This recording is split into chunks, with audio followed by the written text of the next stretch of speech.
Workaholic Friends atau teman-temannya Workaholic, ketemu lagi di acara diskusi bersama mentornya Workaholic.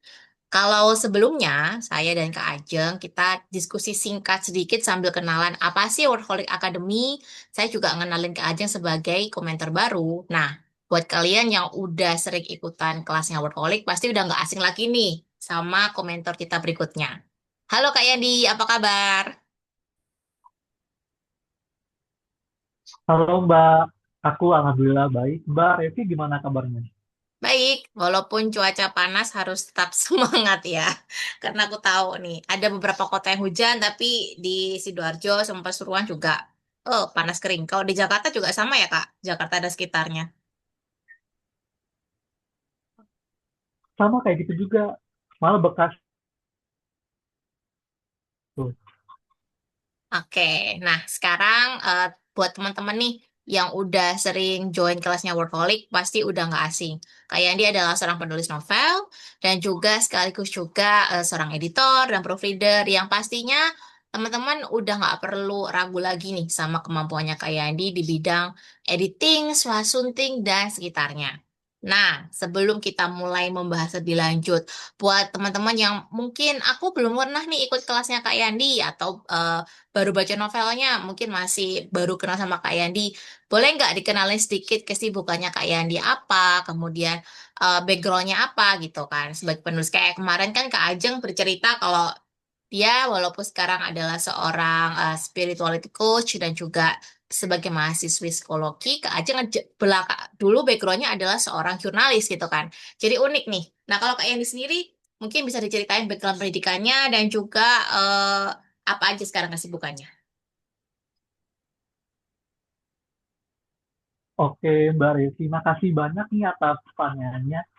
Eh, aku Yandi, aku lulusan dari Magister Manajemen Rekayasa Infrastruktur atau mungkin teman-teman bisa sebut dengan Teknik Sipil di Oke. Universitas Gunadarma. Meskipun aku lulusan teknik, tapi dari dasar hatiku yang paling dalam nih, itu aku pengen banget bekerja di industri perbukuan, tepatnya di bidang Mm-mm. penyuntingan buku. Mm-mm. Karena apa? Karena dulu aku suka banget nih baca buku, baik buku-buku yang untuk kategori pembaca middle grade sampai pembaca ya dewasa. Karena itu aku sejak 2017 atau 2018 itu aku mulai serius menggeluti bidang literasi, terutama mengenai penyuntingan buku. Makanya sudah hampir 8 tahun juga nih aku jadi Oh, editor lama buku ya. freelance. Ya, lumayan lama dan selama itu pula aku sudah menyunting lebih dari 100 judul buku, baik Oh, buku fiksi maupun non-fiksi, baik karya penulis lokal bahkan sampai terjemahan juga, Mbak. Dan untuk saat ini aku bekerja sebagai freelance editor di Gramedia Pustaka Utama, di Ponyo Media Pustaka, dan freelance proofreader di Bentang Pustaka. Itu, oh. Mbak. Keren banget nih backgroundnya. Jadi teman-teman juga yang penyuka novel dan sekalian juga baca novelnya Kak Yandi yang ada di toko buku Voiceless itu juga gak jauh-jauh ya Kak dari background pendidikannya Kak Yandi ya gitu kan. Karena biasanya kadang ada teman-teman tanya, Kak aku tuh backgroundnya bukan sastra Indonesia, bukan sastra Inggris, bisa nggak sih nulis? Nah ini contoh nyatanya Kak Yandi nih. Bahkan sampai kalau kita bilang nggak linear ya Kak, cita-citanya di jalur literasi dan sebagai seorang teknik sipil, tapi ternyata bisa dijadikan bahan cerita. Jadi teman-teman kalau sekarang backgroundnya bukan penulis, kita udah punya buktinya, nggak perlu ragu buat belajar nulis dan tekniknya juga perlu. Nah, salah satu tekniknya inilah yang akan nantinya dibahas sama Kak Yandi. Tapi spill sedikit ya, yang akan dibahas sama Kak Yandi itu sedikit berbeda gitu dengan kelas-kelas yang lain. Nah, yang akan jadi concernnya Kak Yandi adalah tentang dialog. Bisa diceritain nggak Kak, kenapa Kak Yandi akhirnya memilih dialog sebagai nanti ibaratnya main course atau menu utama kelasnya Kak Yani ini yang ada di Workaholic Academy. Oke, menurutku secara pribadi nih, kalau misalnya aku jadi seorang pembaca, menurutku dialog adalah nyawa, salah satu nyawa dalam sebuah novel. Kenapa? Karena kalau dialognya asyik, dialognya mengalir, kita sebagai pembaca tuh bakal nyaman gitu sama Hmm. ceritanya. Kita sebagai pembaca juga bakal masuk ikut ke ceritanya. Jadi dialog adalah salah satu bagian terpenting dalam sebuah cerita. Dan kalau aku memosisikan diri sebagai editor, Ya, ini nih. menurutku dialog adalah menurutku dialog adalah sebuah elemen penting yang harus banget ada dan dipelajari karena dialog itu gunanya adalah untuk membangun cerita. Artinya, kalau kita nih sebagai penulis nggak bisa membangun dialog dengan baik, berarti cerita kita perlu dipertanyakan nih. Iya, benar. Apakah cerita tersampaikan dengan kuat? Apakah pembaca bisa menikmati cerita kita atau enggak? Makanya dialog ini nggak bisa banget nih disepelein. Saya kerja nih sebagai editor. Aku sering banget nih mendapati dialog-dialog yang kaku, yang kurang mengalir, yang nggak asyik, yang malah justru kayak cuma Tempelan bisa gitu dibilang ya. bumbu cerita Iya, aja. benar. Jadi tentang padahal dialog itu harus menjadi sebuah penopang cerita yang memang benar harus apa ya, yang memang benar-benar harus dibutuhkan oleh cerita itu gitu. Jadi jangan sampai teman-teman menyepelekan sebuah dialog karena dialog itu memang penting sekali. Dan selain itu dari yang ku amati untuk kelas-kelas menulis itu jarang banget kan ya yang bahas soal dialog. Betul. Makanya aku tertarik nih untuk membahas atau membuka kelas seputar dialog biar teman-teman jadi lebih tahu, lebih mengenal lagi tentang dialog. Itu sih Mbak alasanku pengen buka kelas ini. Iya, soalnya gini ya, kalau kita ngomongin cerita fiksi yang bentuknya cerpen atau novel atau novelet sekalipun, nggak mungkin kita nggak ngasih dialog ya kan.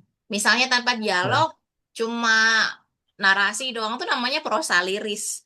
Tapi kalau misalnya tidak ada tokoh dan tidak ada percakapan, malah bisa jadi puisi kalau terlalu singkat. Nah, itu makanya sempat sempat juga aku tuh sempat mencari gitu di mana ya kalau kita mau belajar dialog karena kalau belajar dialog doang kadang-kadang itu kayak abstrak ya kan Kak. Ternyata dialog itu ternyata ada tekniknya gitu. Makanya kita sempat diskusi juga, oh akhirnya Kak Yandi memilih dialog karena sudah banyak yang membahas plot, sudah banyak yang membahas karakterisasi gitu.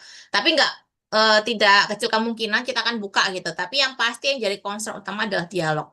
Karena kadang-kadang sebagai pembaca, terus misalnya lagi baca karya orang, tuh dialognya tuh kayak sekedar jadi teman-teman halaman doang, itu tuh kayak nggak asyik gitu loh. Kayak kan nggak mungkin ya dalam kenyataannya kita sebagai manusia sungguhan aja kalau ngobrol tuh kan pasti ada dialognya, ada mikir dalam hati. Nah, itu kan ada tekniknya. Nah, oke.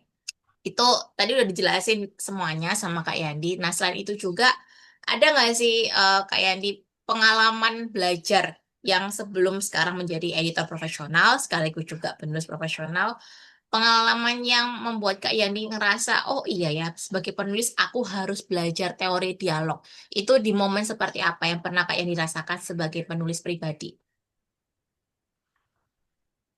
tentunya dari awalnya tuh karena aku suka membaca novel-novel yang dialognya asyik, itu kayak Mm. contohnya novel-novel Metropop. Oh Aku iya, suka banget kan baca novel Metropop gitu kan. Dan menurutku dialog di novel-novel Metropop itu kayak sebuah nyawa yang memang harusnya kalau misalnya ada novel Metropop yang dialognya nggak asyik, biasanya aku skip bacanya. malah Dan dari DNF ya. situ, makanya aku tertarik nih mau mempelajari lebih dalam soal dialog. Aku baca buku-buku yang membahas khusus tentang dialog, kayak contohnya buku The Artful Edit karya Susan Bell. Meskipun memang nggak fokus membahas tentang dialog, tapi ada gitu pembahasannya. Dan dari situ aku mulai penasaran lagi nih, kira-kira ada nggak sih ya materi-materi yang memang nggak aku ketahui tentang dialog, tapi memang wajib aku pelajari gitu. Dan setelah itu aku baca-baca artikel, baca-baca web, baik yang berbahasa Indonesia maupun berbahasa Inggris. Aku pelajari lebih dalam, terus aku bikin catatan, aku bikin rangkuman, aku latihan juga ke naskahku sendiri. Dan menurutku penulisan dialog ceritaku itu jadi lebih baik gitu Mbak. Makanya aku pengen nih membagikan pengalamanku kepada teman-teman sekalian soal cara belajar menulis dialog. Itu sih Mbak. Tuh, tadi udah di-spill ya. Jadi ilmu yang dipakai Kak Yandi itu udah dipraktekin sendiri. Dan yang istimewanya aku juga tahu banget kalau Kak Yandi ngambil ilmunya atau belajarnya itu tidak cuma dari sumber literasi lokal, tapi justru banyak ya ilmu yang didapat itu dari buku-buku luar ya Kak, yang emang secara teknikal membahas dialog. Bayangin, dialog doang bisa dibahas satu buku.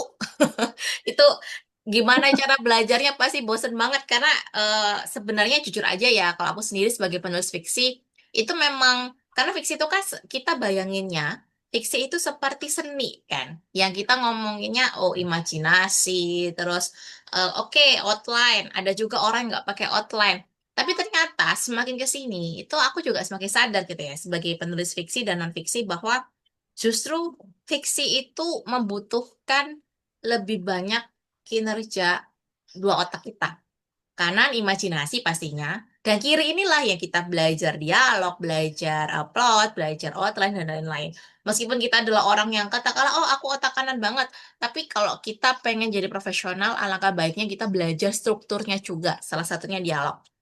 Oke, thank you Kak Yandi. Jadi ini adalah kisi-kisinya yang nantinya juga teman-teman tunggu aja informasinya. Kita nggak cuma ada nanti beberapa kali kita akan adakan dialog-dialog singkat seperti ini, tapi nanti ada juga gebrakan lain dari Workaholic Academy yang pastinya kalian bisa follow YouTube channel kami atau follow Instagram account yang nanti kalian bisa cek di deskripsi nanti mau follow Workaholic atau follow saya dan follow Kak Yandi, teman-teman bisa tahu informasinya.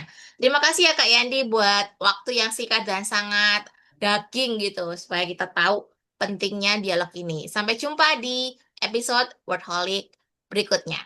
See you. See you.